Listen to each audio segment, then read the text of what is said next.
Welcome to Techie Dialogue. Today, we're going to walk through how to open XML file in Excel step by step. If you find this video useful, don't forget to subscribe to our channel for more tech tips and tutorials. Step 1. First, open Microsoft Excel on your device. Step 2. Once Excel is up and running, click on the File tab located at the top of the toolbar. Step 3.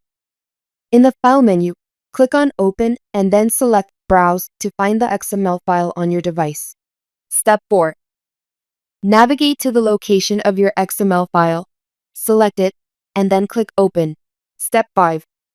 When the XML file opens, a dialog box will appear. Choose the option as an XML table and then click OK. This will import the XML file and display it as a table in your Excel worksheet.